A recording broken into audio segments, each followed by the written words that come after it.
precisamente se llamaba alabanza y adoración. Entonces, basado en esto, se creó una cierta confusión que pocos pastores, no muchos, quisieron aclarar en su tiempo. Entonces a mí me tocó escuchar algo así, ¿verdad? Un sermón sobre la diferencia de alabanza y adoración. No me recuerdo los detalles, pero sí recuerdo la problemática. Sí recuerdo la problemática porque había esa confusión sobre de qué se trataba, pues, cada una de estas dos palabras. Entonces, como estamos viendo el tema de adoración, quise tocar este tema y ver en la palabra cuál es bíblicamente la diferencia entre estas dos palabras, para que podamos entender mejor lo que es la adoración y no confundirla precisamente con la alabanza.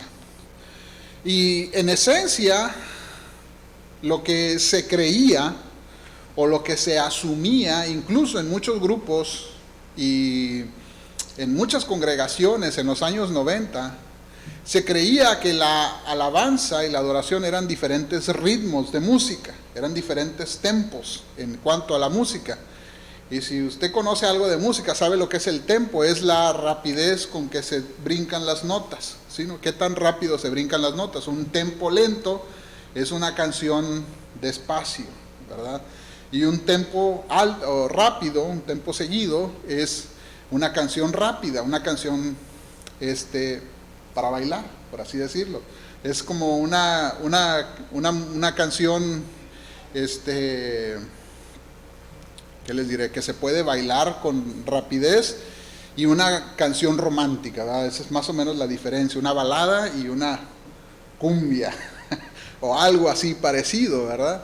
Entonces, llegaba esta idea, decía, vamos a cantar unas canciones de alabanza, y eran canciones rápidas, y vamos a cantar canciones de adoración, entonces eran canciones calmaditas, ¿verdad? Calmaditas. Y muchos siguieron esta corriente, muchas congregaciones, incluso grupos musicales siguieron esta corriente y creían, o se daba a entender, que la diferencia entre una y otra, la diferencia entre alabanza y adoración era simplemente qué tan rápido era la canción, qué tan rápida era la música.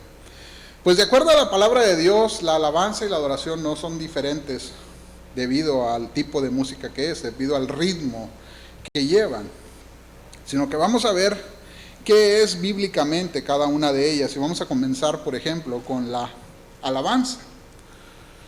En cuanto a la alabanza, la Biblia hace claro, pues, y podemos buscar en un diccionario qué es la palabra, qué significa la palabra alabanza. Vamos a encontrar que es el reconocimiento, según el diccionario, reconocimiento de los méritos o las cualidades de una persona mediante expresiones favorables. Es un discurso con el que se elogia. Eso es una alabanza. Es algo para levantar a una persona, para hacerlo sentir bien, o reconocer, pues, cualidades de esa persona, o se puede incluso alabar cosas, muy buen carro, ¿verdad? Muy buena marca, no sabe fallar. Es un reconocimiento a las cualidades, específicamente en una persona.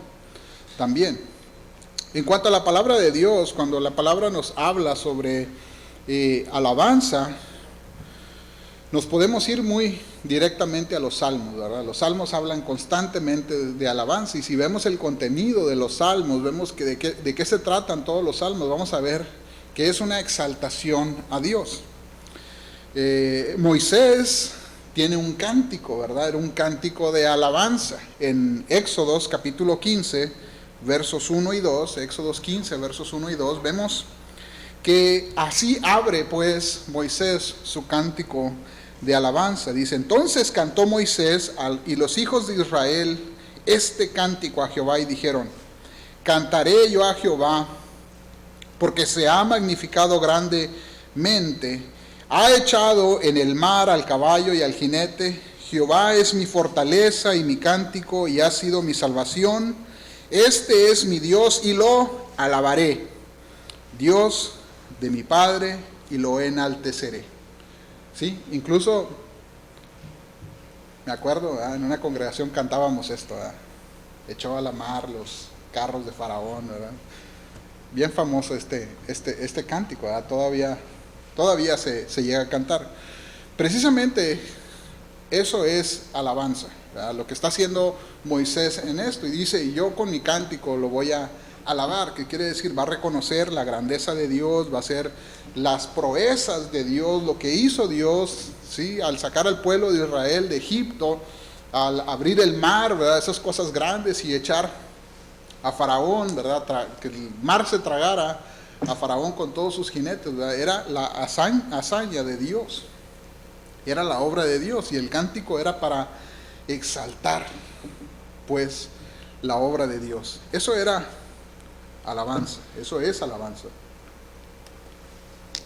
David, en el Salmo 22, nos habla del sufrimiento. Por cierto, es un salmo mesiánico, profecía mesiánica, Salmo 22. Simplemente con el primer verso nos vamos a dar cuenta. Dice Salmo 22:1, Dios mío, ¿por qué me has desamparado? ¿verdad? Cristo dijo estas palabras en la cruz.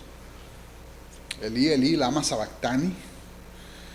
Dios mío, ¿por qué me has desamparado? Pues en este mismo cántico también David utiliza la palabra alabanza para referirse en los versículos 22 y 25, el significado de ello. Dice, porque no menospreció, Salmo 22, 24 y 25, porque no menospreció ni abominó la aflicción del afligido, ni de él escondió su rostro, sino que cuando clamó a él oyó. De ti será mi alabanza en la gran congregación, mis votos pagaré delante de los que le temen. Y aquí se agrega un elemento, ¿verdad? David agrega el elemento de la congregación.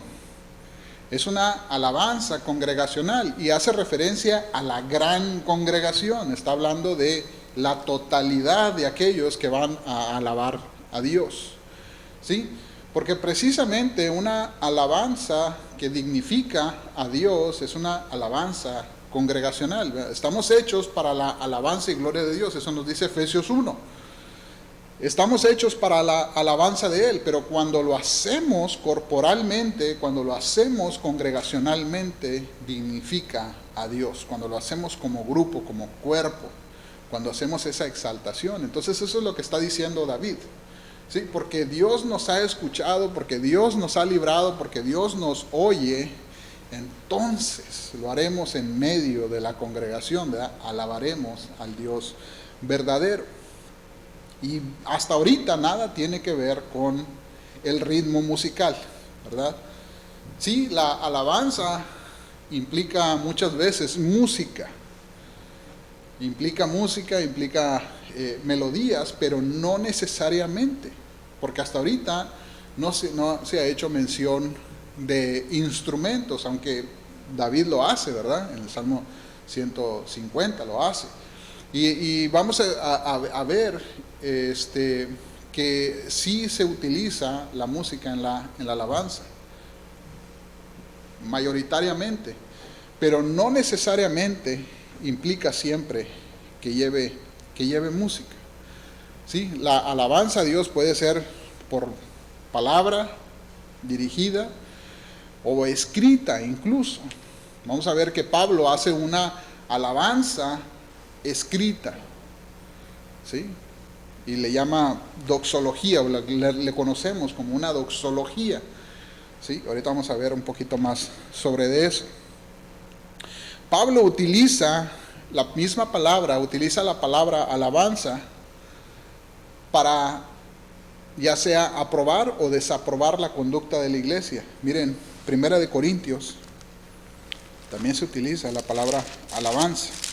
1 Corintios 11, y este es el capítulo de la Cena del Señor, ¿verdad? Ahí es donde el apóstol habla sobre la instrucción de la Cena del Señor. En el versículo 2, 1 Corintios 11, 2, Bueno, vamos a leer desde el 1, porque creo que es importante.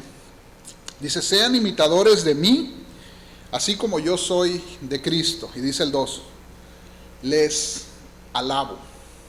Versículo 2, les alabo, hermanos, porque en todo os acordáis de mí y retenéis las instrucciones tal como se las entregué.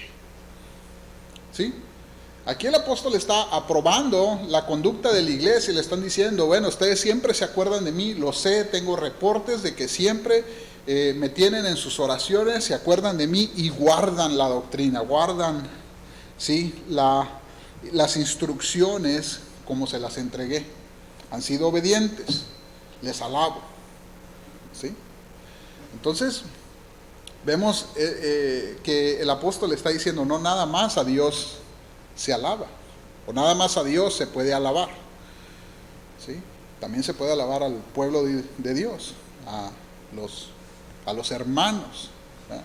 Hay manera también de alabarlos.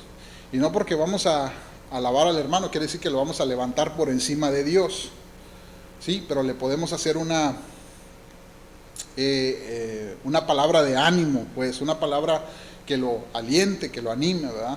Es algo que alaba a una persona y no necesariamente estamos cometiendo sacrilegio, ¿sí? A menos de que digamos, bueno, pues soy salvo por ti, por la persona o esto, lo otro, entonces sí ya hay blasfemia y cuantas cosas, ¿verdad? Pero no. El apóstol Pablo está diciendo, los alabo a la congregación porque han retenido pues la doctrina, se acuerdan de mí en sus oraciones. Pero más adelante, en el versículo 17, en el mismo capítulo 11, versículo 17, dice lo contrario. Y está empezando a hablar de la cena del Señor. Dice, pero al anunciarlos lo que sigue, esto que ahora les voy a decir, no los alabo. ¿Sí? En esto sí yo no puedo aprobarlo, esto sí no puedo aprobarlo, dice, porque no se congregan para lo mejor, sino para lo peor. Y está a punto de traer las malas prácticas, pues, durante la cena del Señor. Unos se adelantaban, unos comían más, ¿verdad? Unos en lugar de agarrar un pedacito, agarraban un montón. Otros en lugar de agarrar una copita de vino, ¿verdad?, agarraban la botella. Entonces había malas prácticas pues dentro de la cena del Señor, y el apóstol dice, en esto no los alabo, y lo vuelve a decir en el versículo 22.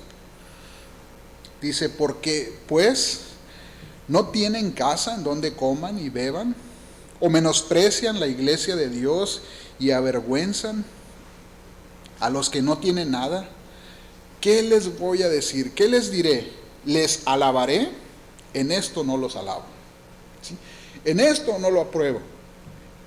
Entonces nos da un sentido lo que está diciendo el apóstol Pablo, nos da un sentido de lo que es alabanza. ¿Sí? No es más que un reconocimiento a alguien que lo merece. Una cualidad, reconocimiento de una cualidad, un mérito, mediante expresiones favorables, ¿sí? Es una elogía, es un discurso con el que se elogia. Es un discurso con el que se elogia. Jesús fue alabado cuando estaba en su ministerio aquí terrenal. Mientras estaba con nosotros, Jesús fue alabado. ¿Se acuerdan de la entrada triunfal? La gente le decía, Hosana. ¿Ah? Iba entrando sentado en el burro y la gente echaba palmeras y decía, Hosana. ¿Qué quiere decir Hosana? Salve, ¿sí? Salve Rey. Aclamamos al Rey, ¿verdad? Lo aclamamos, lo queremos. Hosana, eso es lo que quiere decir la palabra Hosana. Entonces, cuando Jesús entra en el templo y empieza a hacer milagros y a hacer señales, dice que se acercaban los muchachos, y miren, vamos a Mateo 21, 15 al 16, porque creo que es importante también este texto. Mateo 21, versos 15 y 16.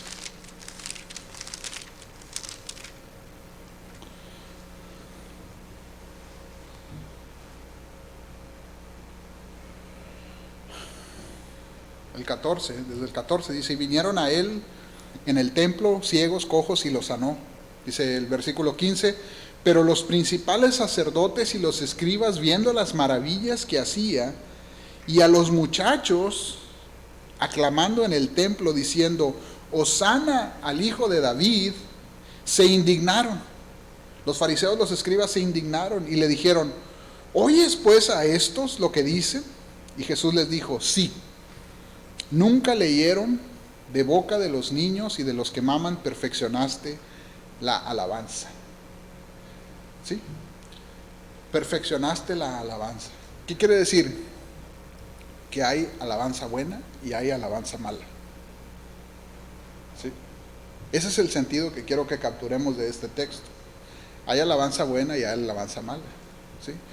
La gente en los tiempos de Jesús iba a adorar al templo, ¿verdad? Y reconocían a Dios y alababan a Dios. ¿Sí? Pero había una alabanza más perfecta, necesaria, pues, para Dios. Y era la alabanza a través de Cristo, a través de su Hijo Jesucristo. Era importante que se reconociera la obra de Cristo. Entonces, cuando los muchachos, pues, decían, Hosana, salve al Hijo de David, ¿sí? Cristo reconoció eso como una perfección de la alabanza. Dios está perfeccionando la alabanza, la está haciendo más directa, pues, al sentido que debe de tener para Dios, para con Dios. Porque la única diferencia, ¿sí?, de la alabanza que se daba en aquel entonces a la alabanza que estaban haciendo los muchachos, era que incluía ahora a Cristo. ¿Sí? Era una alabanza dirigida al Hijo de David. Eso la hacía perfecta. Eso la hacía una alabanza perfecta. Entonces, hay muchos textos dentro de la Biblia, pero creo que con esto nos damos una idea, ¿sí?, de lo que implica la palabra alabanza, ¿sí?, y qué es lo que hace, pues, esta palabra, cuál es el sentido bíblico, qué es lo que nos dice la palabra sobre esta palabra alabanza. La adoración, por el contrario, la adoración es un culto que se rinde a alguien, según el diccionario, el culto que se rinde a alguien que se considera divino, amor o cariño profundo, admiración intensa. Esto es adoración. Una admiración intensa, un cariño profundo, un culto que se rinde a una divinidad. Eso es adorar. Y bueno, vamos a Éxodo 32:8, vamos a ver cómo la palabra habla sobre adoración. Éxodo 32:8, una de las primeras veces que se menciona esta palabra en la Biblia. No es la primera, pero es de las primeras. 32:8. Dice, pronto se han apartado del camino que yo les mandé, dice Dios, y se han hecho un becerro de fundición y lo han adorado, y le han ofrecido sacrificios y han dicho, Israel, estos son tus dioses que te sacaron de la tierra de Egipto. Entonces aquí la palabra utiliza esta palabra oración. En las escrituras está la palabra adoración para referirse a lo que hicieron con el becerro de oro. Ahorita estaba hablando con el hermano Reyes y le estaba comentando que hablé con el pastor, que por cierto les manda saludos a la iglesia y les dice que los extraña, que los ama, ¿verdad? Y me habló para preguntarme cómo me fue en la mañana. Entonces le digo, no, pues creo que todo salió bien. Le dije, pero la congregación quería algo, ¿verdad?, que adorar, y pues yo pues abrí la Biblia así de donde salió y pues salió un becerro de oro, ¿verdad? Claro, es broma. Porque precisamente esto fue lo que pasó con Aarón, ¿verdad? Moisés se fue a la montaña, ¿verdad? Dios estaba dándole las segundas tablas, porque las primeras las había destruido. Entonces mientras estaba terminando, pues el Señor la firma. Mientras las estaba firmando, les dice: hey, baja, porque este pueblo ya se rebeló, ¿verdad? Y acaban de hacer un becerro y ya lo están adorando, ¿sí? Y ahí utiliza la palabra adoración. Entonces nos da un sentido de qué es la palabra adoración, ¿verdad? Ya lo tenían como un dios, ya lo estaban venerando como un dios este becerro, ¿verdad? Y la excusa de Moisés dijo: no, pues yo no sé qué pasó, ¿verdad? A mí me dieron oro, lo eché y salió esta cosa, ¿verdad? Cuando la escritura dice que él le dio forma. Le puso cuernitos y toda la cosa, ¿verdad?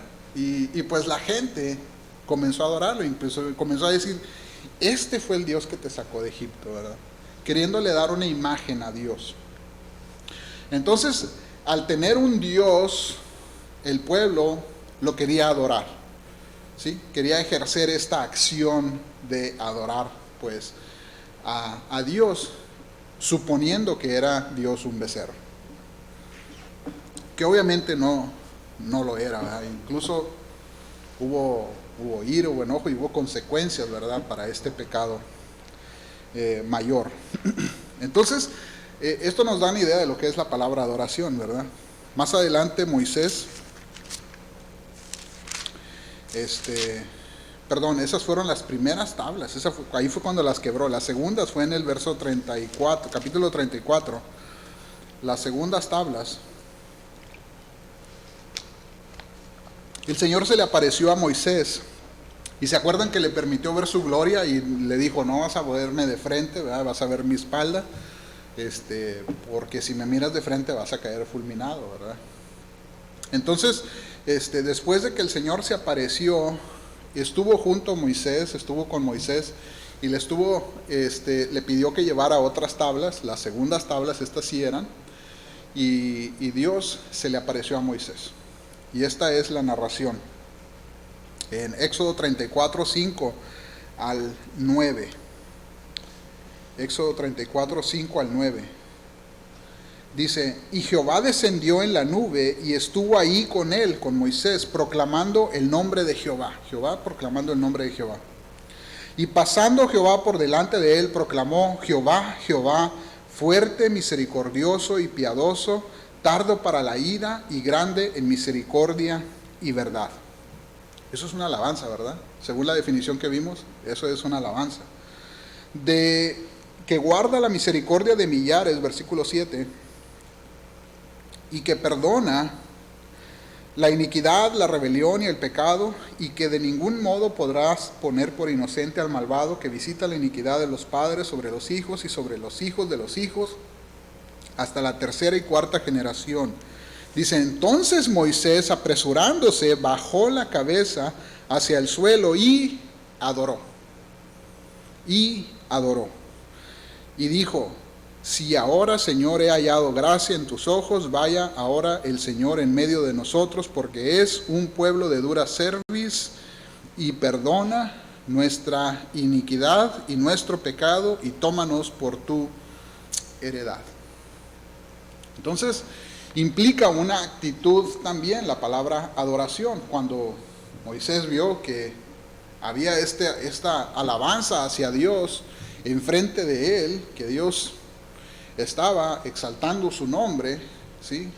Dice Moisés: apresuradamente se bajó la cabeza. Y yo digo que llegó al piso y adoró. Y adoró. Y entonces, dentro de esta adoración de Moisés, intercede por el pueblo, ¿sí? Vemos que ahora la adoración implica más cosas, ¿verdad? Aplica más cosas ahí. Implica ya una actitud de reverencia de Moisés. Ahora él ya está, la versión que estaba en la pantalla decía encorvándose, ¿verdad? Bajándose, inclinándose hacia adelante. Implica pedir perdón, implica humildad, reconocimiento. Sí, ya vemos que esto es un poquito más profundo, pues, que una alabanza. El Señor estaba alabando antes de que Él se inclinara a tierra. Entonces la adoración es un poco más profundo de lo que es la alabanza, implica una actitud también de humildad. Dios nos da instrucciones también en Deuteronomio 6:13. Y en estas instrucciones que le da al pueblo de Israel, Deuteronomio 6:13, ustedes van a reconocer también, porque Jesús citó esta escritura. Jesús citó esta parte de la escritura. Dice Deuteronomio 6:13, a Jehová tu Dios temerás y a Él solo servirás y por su nombre jurarás.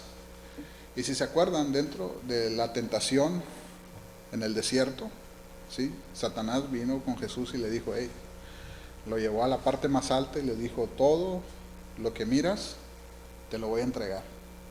Todos los reinos, todas las posesiones, todo lo que puedas ver y tocar es tuyo si postrado me adorares. Y Jesús, citando Deuteronomio 6:13, le dice, al Señor tu Dios adorarás y a Él solo servirás. Está escrito, ¿sí? Entonces, si ponemos paralelo pues estos dos versículos, Mateo 4:10 y Deuteronomio 6:13, ¿sí? Nos vamos a dar cuenta que Jesús está diciendo que temer a Dios, temerás a Dios y a Él solo servirás, y adorarás a Dios y a Él solo servirás, significan lo mismo. Temer a Dios y adorarlo es lo mismo. Lo está poniendo al mismo nivel. Tener temor de Dios es adorar a Dios. Implica una actitud, ¿sí?, de reconocimiento de lo que Dios es capaz. De que Dios es capaz de crear y Dios es capaz de destruir. De que Dios es capaz de salvar y que Dios es capaz de enviar al infierno. De desechar. Y cuando tememos a Dios, adoramos a Dios. Adoramos a Dios. No es un temor de pánico, pero es un temor de reverencia. Es un temor que entiende la naturaleza de Dios. Adorar es una actitud de amor y de aprecio hacia Dios. Es rendir culto o rendir adoración, pues. Incluso así llamamos a los servicios, ¿sí?, que tenemos cuando la congregación se reúne. Es un servicio de adoración o un culto de adoración, que es lo mismo. Es un reconocimiento, una reverencia y obediencia y temor a Dios, respeto por Dios. A Jesús lo adoraron mientras estuvo en la tierra, No solamente lo alabaron, sino también lo adoraron. ¿Se acuerdan los magos? Mateo 2:11. Los magos dice que lo encontraron, ¿verdad?, vestido en pañales, y lo adoraron. El ex ciego, el que había estado ciego, Juan capítulo 8, versos 9 y 38, dice que Jesús lo halló saliendo del templo, supo que lo habían expulsado y le dijo, ¿crees en el Mesías? ¿Crees en el Hijo de Dios? Y el ciego le dijo, ¿dónde está? Quiero saber quién es. Y le dijo, pues es el que habla contigo. Y él le dijo, creo. Y lo adoró. Y si vemos esta actitud de Cristo, nos damos cuenta que Cristo permitió que lo adoraran. De hecho, nadie más en la palabra permitió que lo adoraran. ¿Sí? Nadie más en la Escritura permitió que fuese adorado. Ninguna otra persona en la Escritura permitió que fuesen adorados. Pedro y Juan, cuando sanaron al cojo en el templo, después del día de Pentecostés, la gente estaba asombrada con Pedro y él les dijo en el sermón, les dijo, ni se fijen en nosotros, ¿verdad? No tuvimos nada que ver, esto es de Dios, ¿verdad? Esto es cuestión de Dios. A Pedro y a Bernabé, a Pablo, perdón, y a Bernabé les querían hacer un templo, les decían que uno era Júpiter y otro era Marte, los querían adorar en Listra, ¿sí? Incluso Juan el apóstol, ¿verdad? En Apocalipsis, vamos a Apocalipsis 19, Apocalipsis 19, versos 9 y 10. El ángel me dijo, escribe, bienaventurados los que son llamados a la cena de las bodas del Cordero, y me dijo, estas palabras son verdaderas de Dios, estas son palabras verdaderas de Dios. Dice, y yo me postré a los pies del ángel para adorarle. Ese es Juan el apóstol. Y él me dijo, mira, no lo hagas, porque no lo hagas, yo soy consiervo tuyo y de tus hermanos que retienen el testimonio de Jesús. Dice, adora a Dios, porque el testimonio de Jesús es el espíritu de la profecía. Adora a Dios. La adoración sí solamente es para Dios. La alabanza puede ser para otras personas, pero la adoración bíblica, la adoración de la que está hablando la palabra de Dios solamente y es exclusiva para Dios. Y esa es una de las más grandes diferencias entre alabanza y adoración, ¿sí? Y es crucial. No podemos adorar a las personas. Y ahorita vamos a ver más de eso. No podemos adorar a otra cosa que no sea Dios. No podemos adorar a nadie más que no sea Dios. Y esa es la diferencia principal. Nosotros somos adoradores por naturaleza. Somos creados para adorar.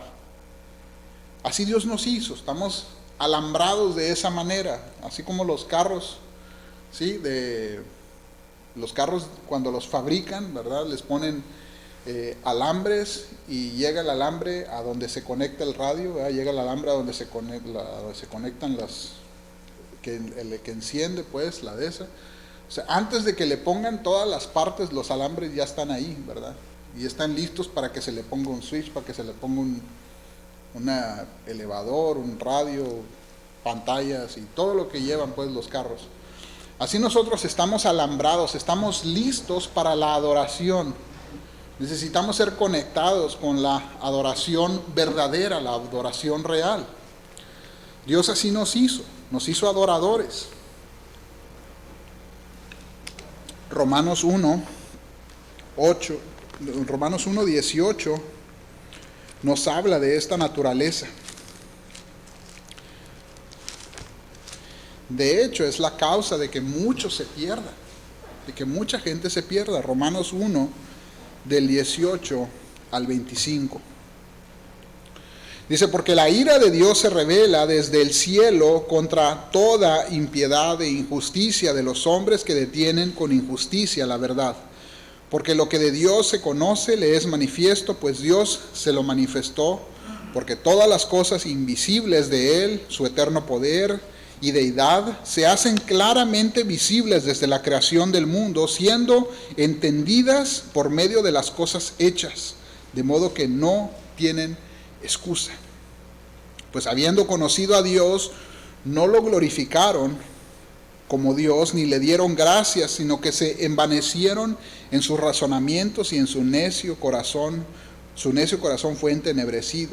Profesando ser sabios, se hicieron necios y cambiaron la gloria de Dios incorruptible en semejanza de imagen de hombre corruptible, de aves, de cuadrúpedos, de reptiles, por lo cual Dios los entregó a la inmundicia y en las concupiscencias de sus corazones, de modo que deshonran entre sí sus propios cuerpos, ya que cambiaron la verdad de Dios por la mentira, honrando y dando culto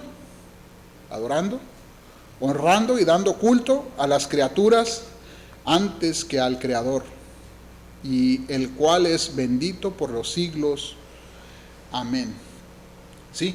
Entonces se está dando la naturaleza del hombre. Dice, Dios se revela a través de la naturaleza y se revela como Dios. Y la gente, en lugar de darle honra, en lugar de darle culto a Dios, el creador de todo, dice, adoraron, le dieron culto a la creación. En lugar de adorar al creador, adoraron a la creación, ¿sí? Entonces están sin excusa, porque estamos hechos precisamente para adorar. Dios así nos hizo. Estamos predispuestos a adorar, y cuando no conocemos la verdad, cuando no conocemos al Dios verdadero, entonces nuestra necesidad de adorar se va a ir a las cosas, a la creación. Los aztecas adoraban al sol, adoraban a las víboras, adoraban a la luna, y los egipcios también, ¿sí? Hay toda una arqueología, pues, en donde se revela que el hombre a lo largo de la historia ha buscado adorar a algo más que el hombre. Ha buscado adorar, ha buscado una deidad por la misma necesidad que tiene. Y eso es lo que está diciendo el apóstol. Queriendo ser sabios, se hicieron necios, adorando a las criaturas antes que al Creador. Nosotros, bien o mal, de alguna forma vamos a adorar algo. Vamos a adorar a alguien, vamos a adorar algo, porque así estamos hechos. O adoramos a Dios o adoramos a la creación de Dios.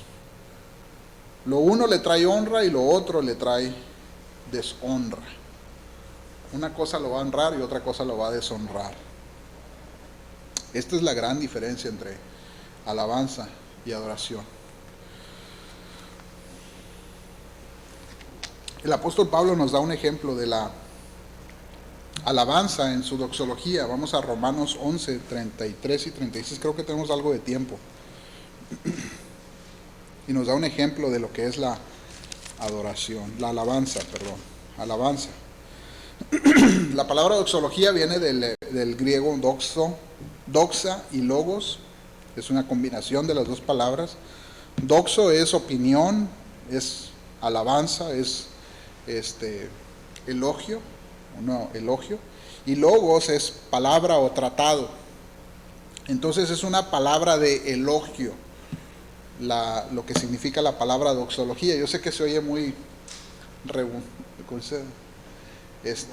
rebombante, ¿verdad?, la palabra, pero no es tan complicada, ¿verdad? Es simplemente una palabra de alabanza, pues es lo que significa la palabra doxología. Es una palabra de exaltación.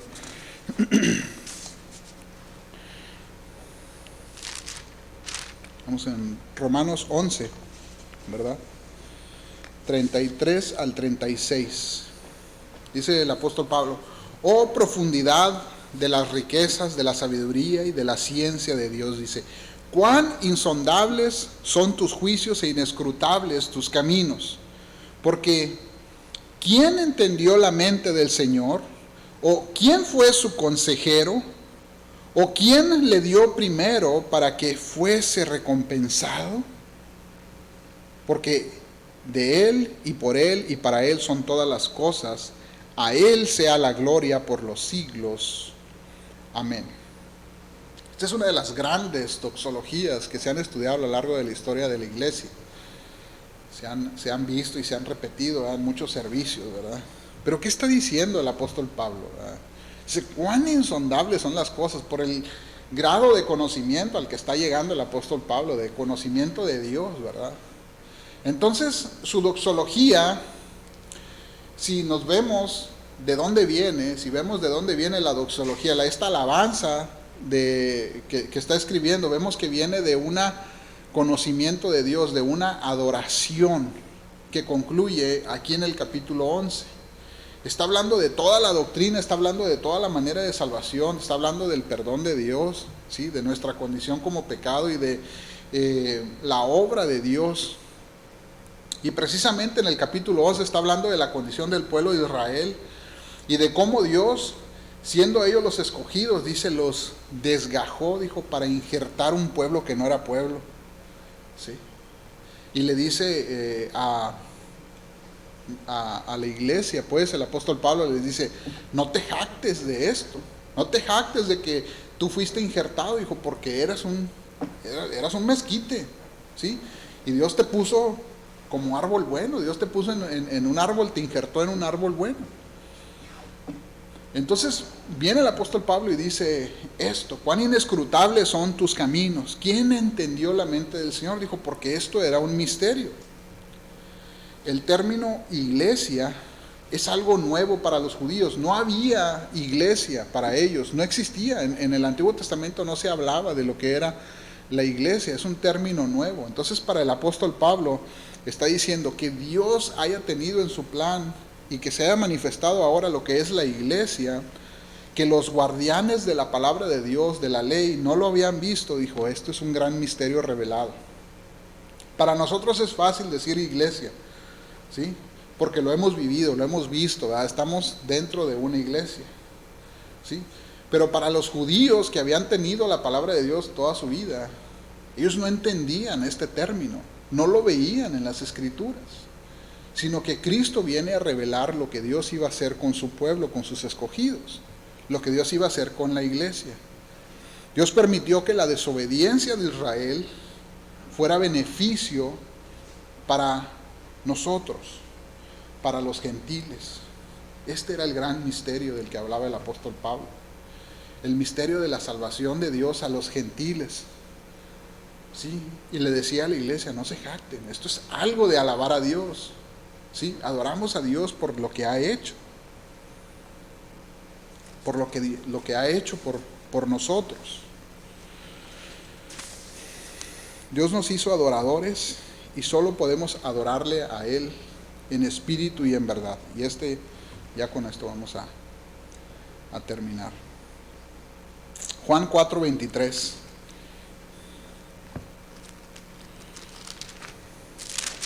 Jesús se encuentra con la mujer samaritana y hablan sobre adoración, precisamente. Le dice en este versículo, mas la hora viene y ahora es, cuando los verdaderos adoradores adorarán al Padre en espíritu y en verdad. Dice, porque también el Padre tales adoradores busca que le adoren. Este versículo nos enseña que el mensaje del Evangelio, el mensaje de la palabra, es un mensaje selectivo. Y no lo digo yo, lo dice la Escritura. ¿Sí? No lo digo yo, lo dice la Escritura. No es mi opinión, es la palabra de Dios.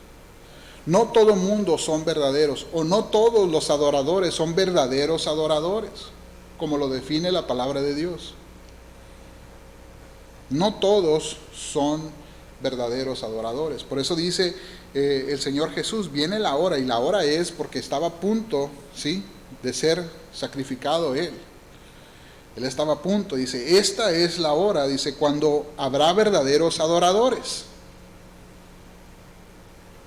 Dios estaba perfeccionando la alabanza y también estaba trayendo verdadera adoración, porque hay adoradores que no son verdaderos. Así como también hay hijos de Dios, no todos somos hijos de Dios, no todos son hijos de Dios, como dice Primera de Juan 1:12, ¿verdad? Mas a todos los que le recibieron, a los que creen en su nombre, les dio potestad de ser hechos, nada más a los que creyeron, ¿sí?, en su nombre, les dio potestad. Es un mensaje selectivo. Entonces los adoradores verdaderos son aquellos que adoran en espíritu y en verdad. ¿Qué quiere decir esto? En espíritu es a través del Espíritu de Dios, y en verdad a través de su palabra. Solamente a través del Espíritu de Dios. Efesios 1:13 nos dice que cuando creímos en la verdad, cuando creímos en Él, Él nos selló con su Espíritu. El Espíritu de Dios, el Santo Espíritu de Dios, es la marca del cristiano. Es lo que identifica al cristiano, es lo que nos hace verdaderos adoradores de Dios. Es lo que hace la distinción en la adoración, el Espíritu. Si no tenemos el Espíritu de Dios, no podemos ser verdaderos adoradores. Necesitamos ser verdaderos adoradores cuando tenemos la verdad de Dios, cuando tenemos su palabra, cuando tenemos el consejo de Dios y somos obedientes a su palabra. Su palabra es inspirada por el Espíritu y el Espíritu es el que nos convence de verdad. Dios quiere que seamos adoradores verdaderos o verdaderos adoradores.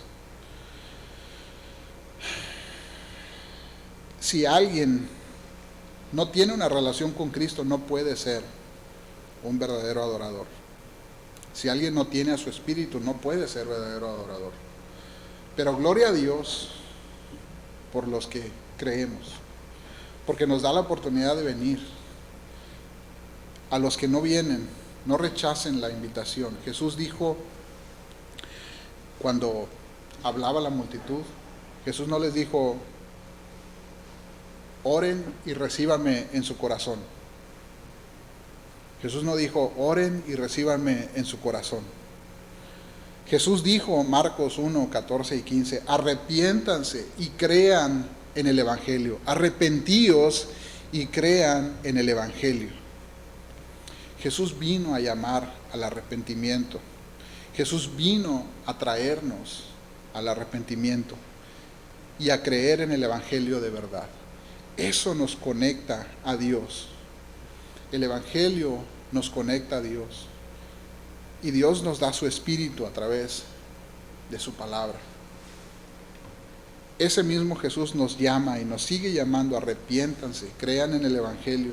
Y por su Espíritu Santo podemos ser verdaderos adoradores. O, como Jesús dijo, adoradores en espíritu y en verdad.